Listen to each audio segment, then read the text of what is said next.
G'day, Mark. How you going? Good, thanks, Trent. How you going? Good, mate. If you could just introduce yourself, and then we'll get into a bit of your history and a bit of your work-life balance, and have a chat about it. Sure, no worries. So, Mark Davis. I'm the Senior Product Manager at Exedy in Melbourne, and currently working from home, as maybe half the population are at the moment. So, you've had a long career in the automotive aftermarket. At what age do you think you sort of had to look forward and how to think about what career direction you might take? Yeah, it was probably, I would say, mid-20s. So I started studying a diploma of civil engineering at the time. And while I was studying, I was doing a bit of part-time work down at Exedy, or it was known as Dakin Clutch then. And I finished my study, and then I thought the opportunity came on at Exedy to continue there. So I thought, I enjoyed it. It was a good experience for me, and I was just working in the warehouse at that stage, but I really enjoyed it. It kept me physically fit. It was, fairly stimulating. So I made the transition then, and I think at that time I kind of felt an affinity maybe to the people that work in the automotive industry. I kind of felt like it's a bit sucky, but they're my kind of people. They kind of had a similar outlook to me, similar interests and things like that. So it was an industry that kind of appealed to me from that perspective. So you literally started in the warehouse, and then, so how long ago was that? When did you start at Dakin, which ended up being Exedy? 1995-ish. Actually, it might have been 94. But I started at the ground floor, as they say, and spent a couple of years working in the warehouse in Melbourne. Filling customer orders, dispatch, inwards goods, kind of learning the grassroots of warehousing. And then an opportunity came up for me to transition into an internal customer service role. So I grabbed that. I'm always kind of one of those people that's interested in learning, so learning something new. So I moved into the customer service role, and in those days it was pre-internet-based catalogs and things. So, we might have been taking several thousand telephone calls each a month, and people would ring up. I've got a laser, Mazda 323. I need a clutch for it, or what options have you got? So, it was a lot more the different kind of parts interpreting to what it is today. But that was a lot of fun. Got to meet a lot of good people, and then from there, an opportunity came up to move on to the role and do some onto the road, I should say, and do some external repping and selling and going out and visiting customers. So I did that also for a couple of years. Got to travel around the countryside, which was great.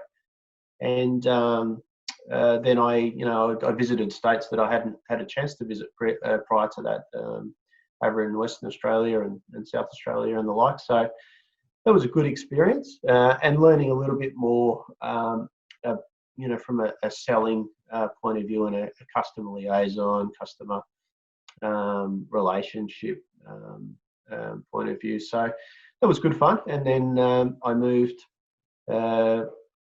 From there, I'm just trying to think. I had an opportunity from there to move up to Japan. So it was kind of like it was a big step for me. And Exedy Japan, I was just starting their employee transfer, employee training program. So I got the opportunity to move up to Japan for a couple of years and live in Osaka, which is the industrial city in Japan, I think the second largest city behind Tokyo. And I was working in the aftermarket sales department up there. and a lot of funny experiences, funny stories. But That would have been amazing. So when did Dakin transition to Exedy in Australia? yeah, so the history behind that was we in 1986. Four local Australian guys got together and created a business called Clutch Co. Imports, and they were servicing the clutch industry way back then.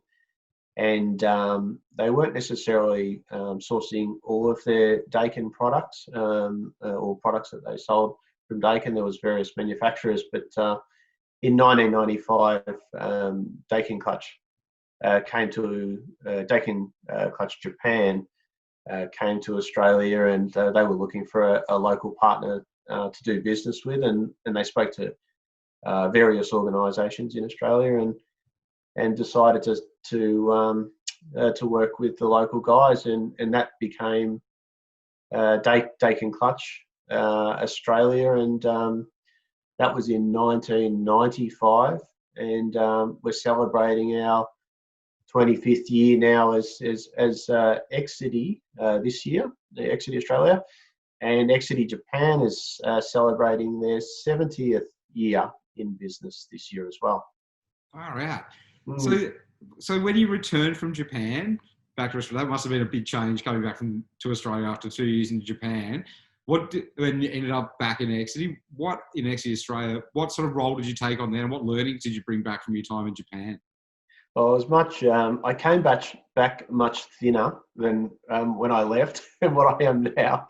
I really, the food and everything was terrific in Japan. But I came back. I moved into sort of a position as a liaison between Exedy and Exedy Japan and Exedy in Australia, like a window person or a conduit for information, and then into the operations manager role, which I'd started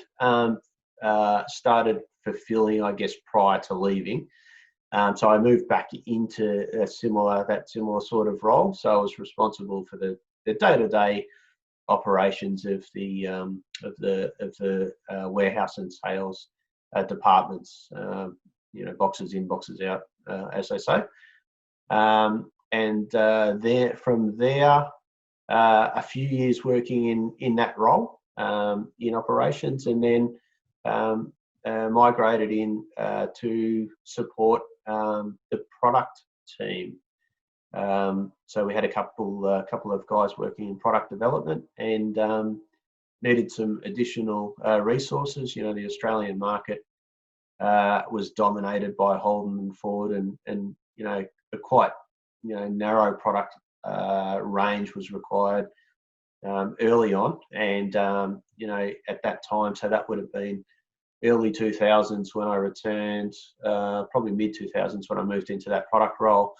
By that stage, European vehicles were becoming much more popular in Australia, Korean vehicles, so we really needed to inject some additional resources into the product team, and so I moved over to the product team as a product manager, and again, some terrific experiences on quality assurance and processes in setting up new products and liaising with suppliers, all that kind of fun stuff. So that was a good experience, and that's where I find myself today, continuing in that role as a senior product manager.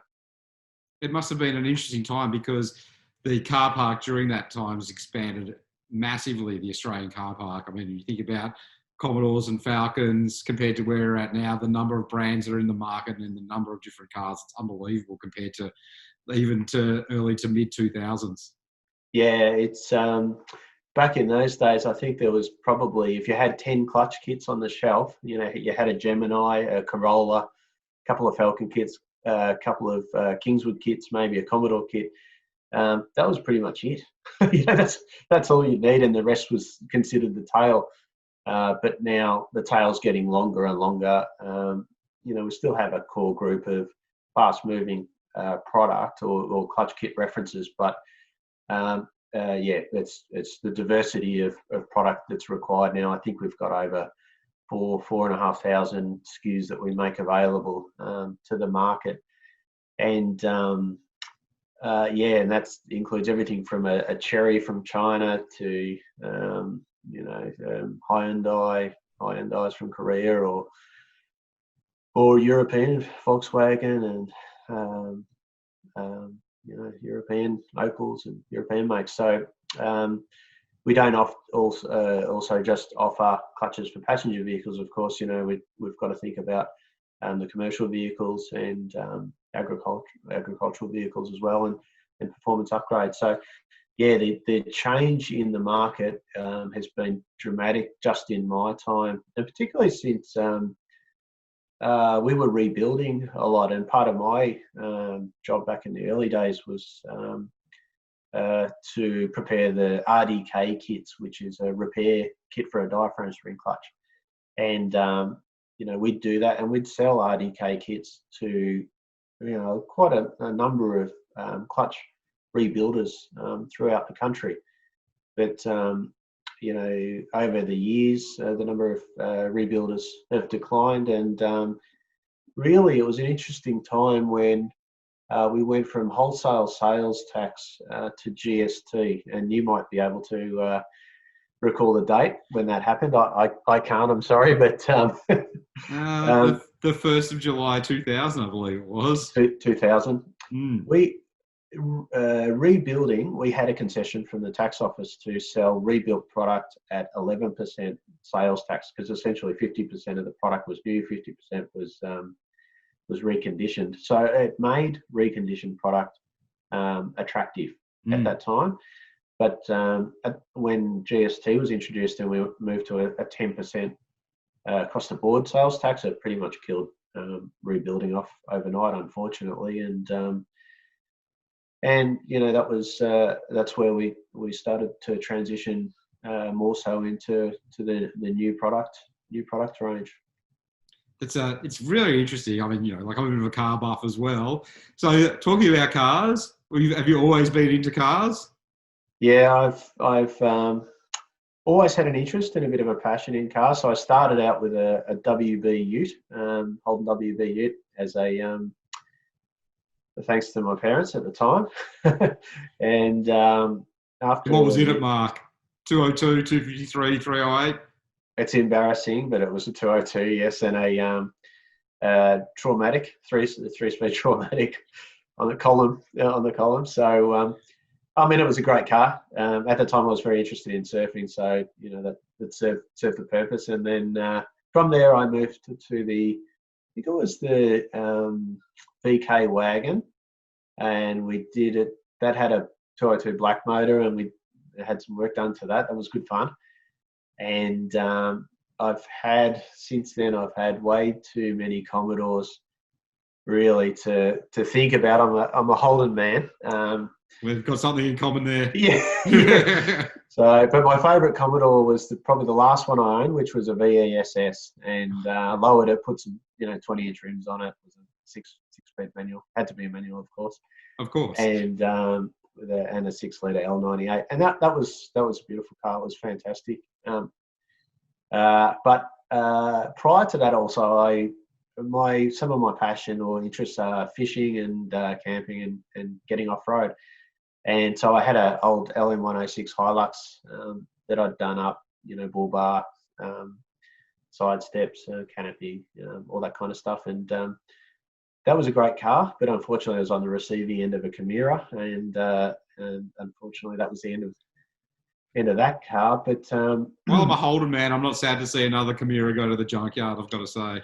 Yes, that one well and truly went to the junkyard. I could imagine. Not my fault, but and then I guess in my later years, I've kind of I won't say matured, but my interest has changed a little bit, and I'm currently driving a Nissan Navara, and it's fairly standard, just some change some rims over, canopy and that kind of thing, and that gets me, in and out of boat ramps and camping, and putting a wet Labrador in the back. And that four-wheel drive market, I mean, we've all seen it. The dual cab ute market's exploded in Australia. It's the biggest segment at the moment. Yeah. How much of a focus has Exedy put on that expanding market? Yes. Yeah. It's a very, very good question, and it's a this year actually we've got a specific campaign targeted towards promoting our four-wheel drive performance clutches. And you're right, they make up a huge part of our business. Whether it's Mitsubishi Triton, Nissan Navara, Ford Ranger, Toyota Hilux, and even some of the Chinese vehicles, the Photons and the Great Walls and the like. It's super popular. Getting off road's been super popular, and I think it's kind of been driven to some degree by regulation. State authorities getting harder and harder on coming down harder on modified vehicles, and I think a lot of those guys that would modify their Tirana or Commodore or Falcon are now kind of transitioning or moving into the four-wheel drive sphere, where they can still modify their vehicle, get off road, and not have so many headaches when it comes to dealing with the authorities. You've been a high achiever in the industry. If you were thinking about someone who was looking to get into the automotive aftermarket, what advice would you give them today? I've reflected on this sort of question before, and I think one thing would be absorb as much information as you can. We have a kind of a drain on our knowledge in the industry, with some really good knowledgeable people retiring or moving into other sectors. So absorb as much information as you can, learn as much, experience as much as possible, but also see if you can move around a little bit. So commit yourself when you're working with an organisation. Commit yourself 100% to the organisation. But I think it's also important to move around and get some differing experiences in different companies. I mean, the exciting thing, the aftermarket in Australia is still very strong. So there's a lot of opportunities for new people to move around. And I know as well, there's a lot of great businesses out there, and certainly a lot of great people in the aftermarket. It's one of the more friendly and inviting industries to work in. There's a lot of camaraderie in there. It's great. I've met some great people on the journey as well. Yeah, that's what one of the attraction was for me originally, because from my experience, people working in the industry are quite open, welcoming, and I really felt comfortable working with the types of people that were attracted to the industry. So you're right, and there's some fantastic opportunities. There's a lot of great manufacturers, parts wholesalers, parts resellers. There's a lot of great organisations working in our industry. Some good opportunities. It's quite funny, Mark. I think you'll agree as well. I see a lot of people that leave the industry and they don't leave for long. They seem to come back pretty quickly. Yeah, we have a bit of a running joke about that. So, talking about clutches, our particular niche in the industry is quite small. And once you develop some experience in our industry, our little part of the industry, it's very unusual to leave our industry. Your experience is valuable and not necessarily transferable always to other parts of the industry, and that's why I mentioned it's very good whether you're working with a parts wholesaler or a manufacturer, or you just get that combined experience, and then you can freely move around. And so, if you're reflecting on your long career, what was one decision that you look back and you go, geez, I got that one really right? That is a very difficult question. And I'd probably say not going to uni when I finished high school, because I knew I wasn't ready for it.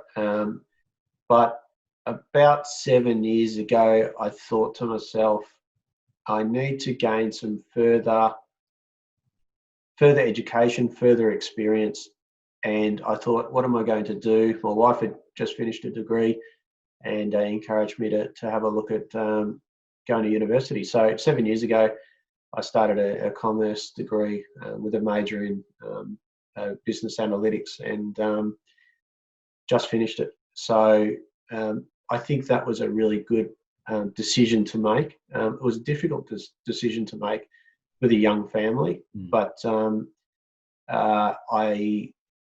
experience has been terrific, and it's really assisted me over the over the 6 or 7 years in my role at Exedy. So I think the decision to commit myself to university was has been a good decision.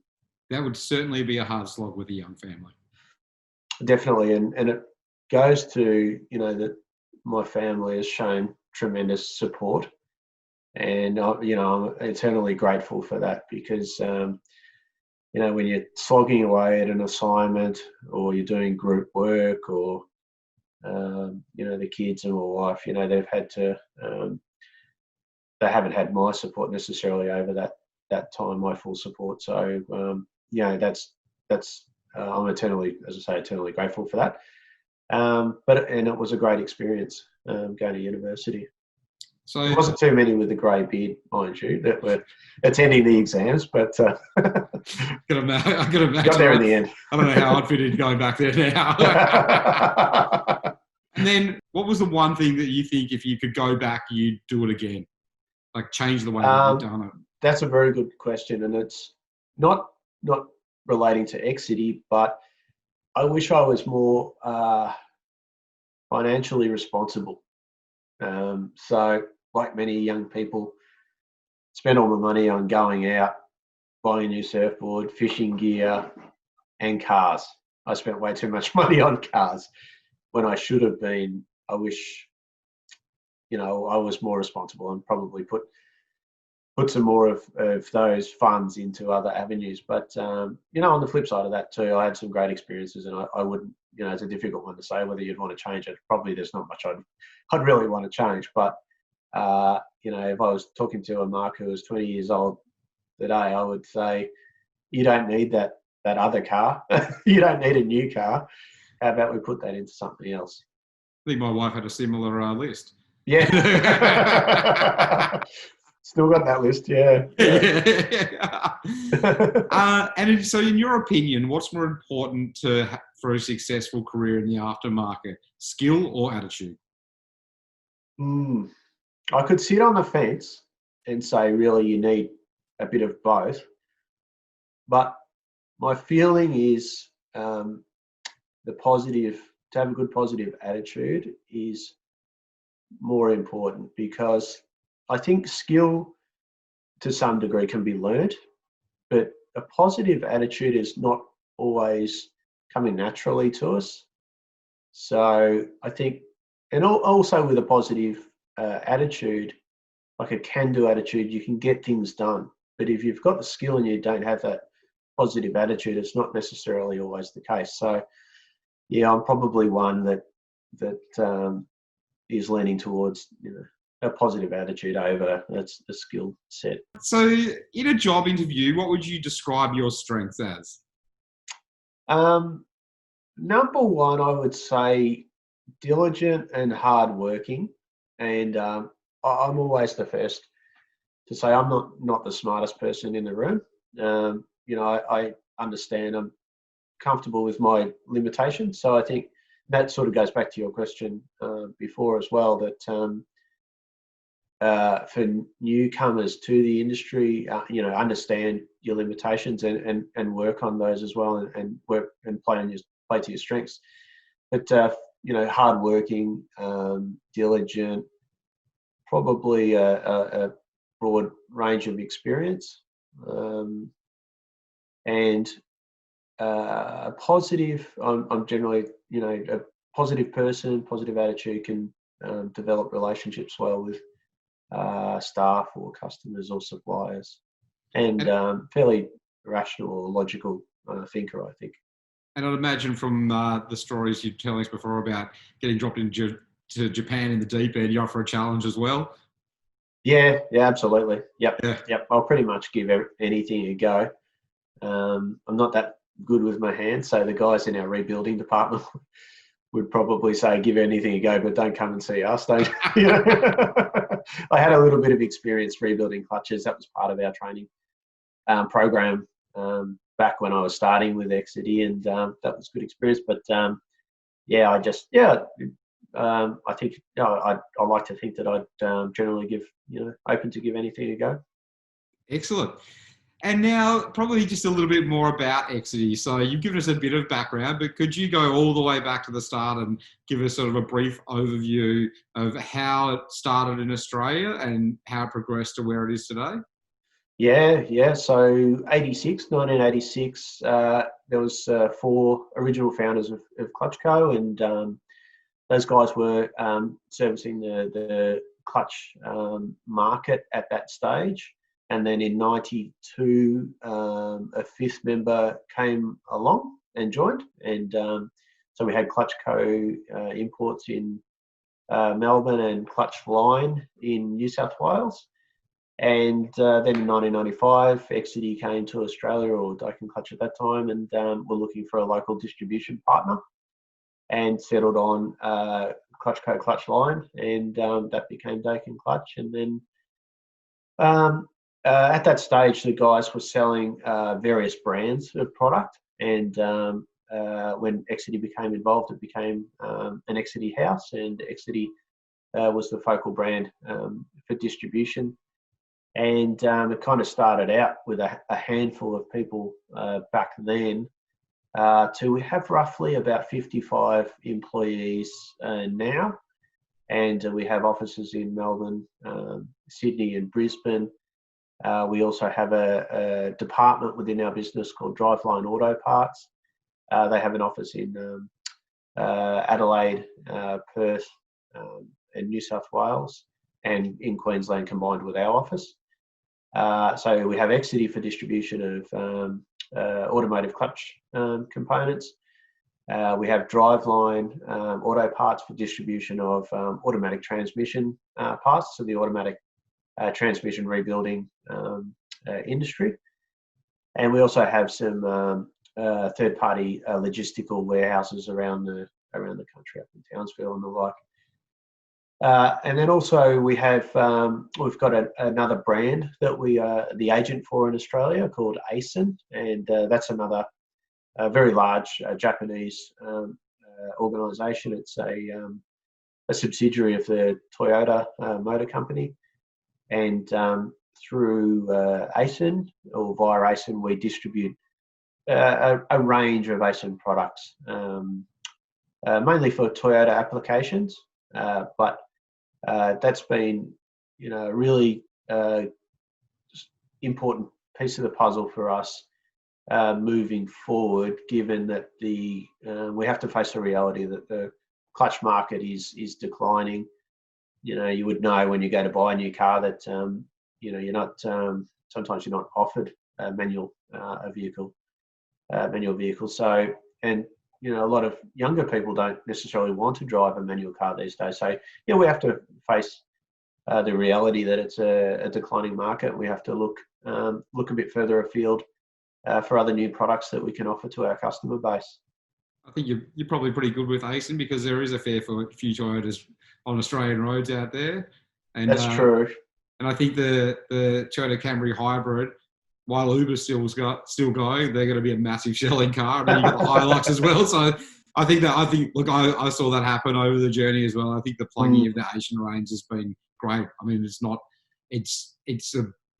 it's a large catalogue of components, isn't it? It is. From oil to pads and rotors. And Yeah, well, I mean, Exedy is our core business, and we can never lose focus to that. But the ASIN product is a really nice.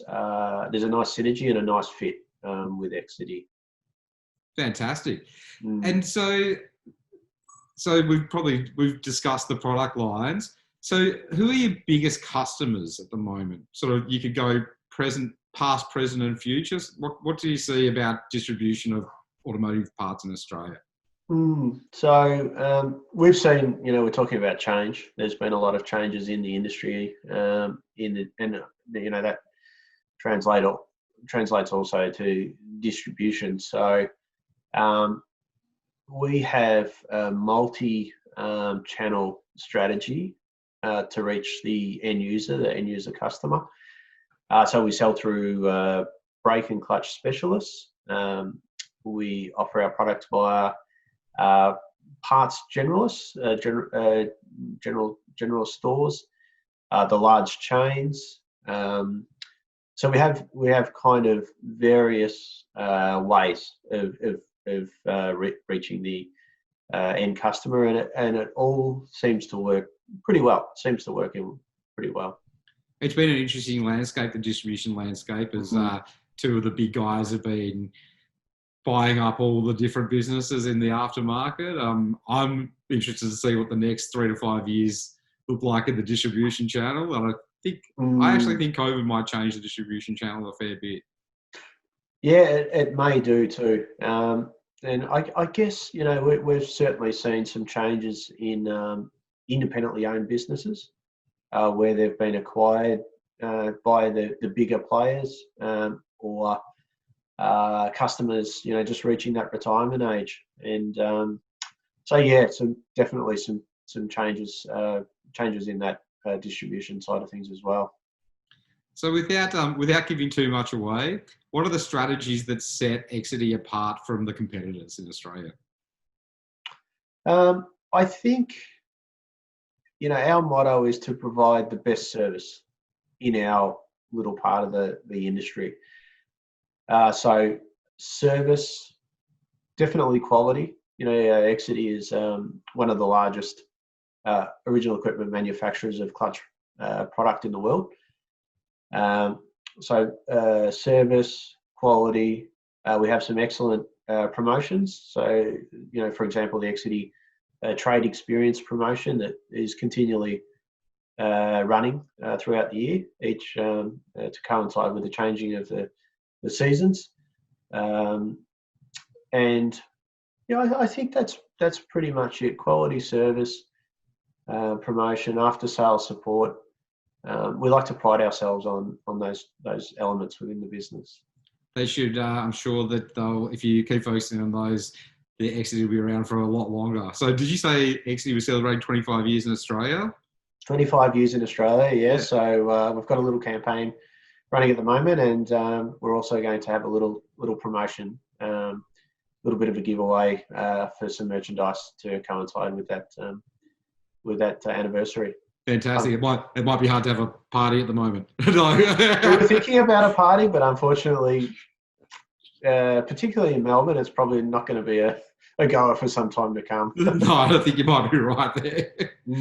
And what do you see are the biggest challenges facing Exedy in the next 3 to 5 years? I think and we've sort of touched on it, the decline in the overall market size is certainly a challenge for us. A challenge, there's some human resource challenge as well.